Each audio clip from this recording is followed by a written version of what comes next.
On commence ce trend des marchés du 6 juillet par les bourses européennes. Elles ont globalement clôturé dans le rouge sur fond de prise de bénéfices alors que le secteur des services a ralenti davantage que prévu en juin aux États-Unis. Sur Euronext Bruxelles, Azelis a fini la séance en tête du Bel 20. Hors indice, CFE a terminé dans le vert. Le titre fait partie d'ailleurs des meilleures performances de l'année avec un gain de 55% depuis le 1er janvier. AB InBev a par contre décroché alors que l'élimination du Brésil et du Mexique à la Coupe du Monde sont une mauvaise nouvelle pour le brasseur qui est leader dans ces deux pays. Nixoa a également connu une séance difficile. On poursuit ce trend avec comme tous les lundis, ou presque, Éric Joly. Bonsoir Éric, on a parlé du Brésil, du Mexique et vous allez nous parler de l'Inde. Vous aviez envie de faire un petit focus sur l'Inde et nous parler de l'état actuel de l'économie indienne.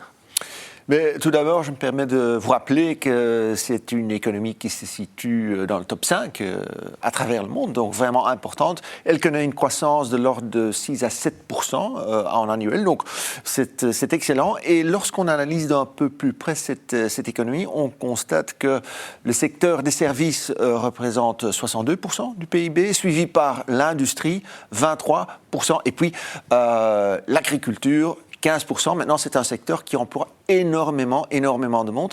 Peut-être dernier constat, c'est moins favorable, mais c'est une économie qui est caractérisée par le fait qu'il y a encore énormément de travail au noir. Il y a plusieurs défis pour la société indienne. On parlera de l'agriculture plus tard. On va se focaliser sur la jeunesse qui se sent sacrifiée.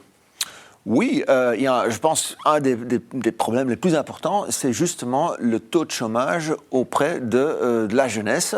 Il faut savoir que c'est une population qui est jeune et pour l'instant, il y a ce constat que l'économie n'est pas à même d'absorber cette offre. Oui, d'ailleurs, je lisais, il y a 367 millions de personnes qui sont âgés entre 15 et 29 ans, c'est plus que la population aux États-Unis. Tout à fait, et donc c'est logique que cela représente un danger pour cette économie. Alors, deux autres petits points. Tout d'abord, il y a quand même la corruption. Il y a le gouvernement Modi qui essaie quand même d'endiguer ce fléau, mais ce n'est pas gagné d'avance. Et alors, troisième point, je pense que c'est une économie qui reste très sensible au changement climatique. Et justement, on en parlait, ces changements climatiques, ils ont joué un rôle crucial, notamment avec les dérèglements du climat qui influencent, par exemple, on en parlait tout à l'heure, l'agriculture. Tout à fait. En principe, la période des pluies commence début juin pour se terminer fin septembre. Il y a plus ou moins 70% des précipitations qui tombent pendant cette période. On voit qu'aujourd'hui, on n'est qu'à 43% en dessous de la normale. Et donc, ça risque quand même d'impacter les récoltes qui risquent d'être décevantes. Et donc, on le sait aussi, l'alimentaire, c'est quand même un poste important dans le panier de la ménagère indienne. On parle de 50%. Donc, mauvaise récolte, hausse des prix, consommation moindre. Et ça risque également d'impacter, évidemment, la confiance des ménages. Oui, c'est la quadrature du cercle. Je vous propose qu'on se penche sur la bourse indienne. Et là aussi, les résultats, ils sont pas très positif. Mais à court terme, effectivement, il ne faut pas oublier que pendant plusieurs années, cet indice Sensex est parvenu à terminer l'année dans le vert. Ce fut également le cas l'année passée.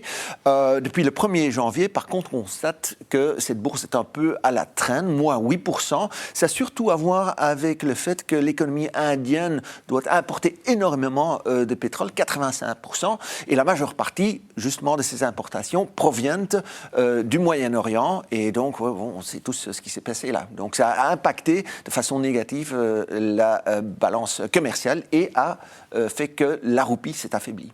Alors on le sait, l'Inde est assez réputée pour ses informaticiens. Ils sont très qualifiés. Il y a d'ailleurs de nombreuses entreprises occidentales qui ont installé des centres d'assistance ou qui font appel à des programmeurs. Est-ce que cette spécificité s'observe sur les marchés boursiers ? Mais c'est en quelque sorte une curiosité.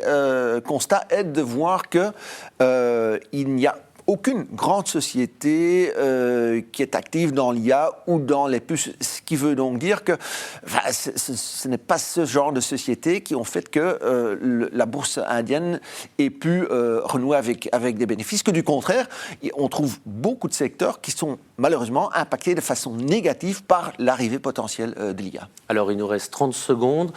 Comment, dans ce contexte, vous voyez le comportement de la bourse en Inde dans les mois à venir, les années à venir ? Même après la correction que l'on a vue, cette bourse reste relativement chère. On parle quand même de 20 fois les bénéfices attendus. À titre de comparaison, notre Belvin se traite à 17 fois les bénéfices attendus.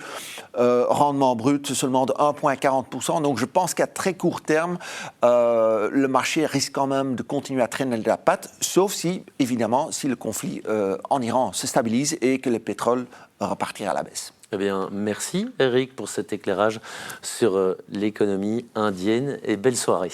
Merci à vous. Et voilà qui referme ce Trends des marchés. Merci de nous suivre.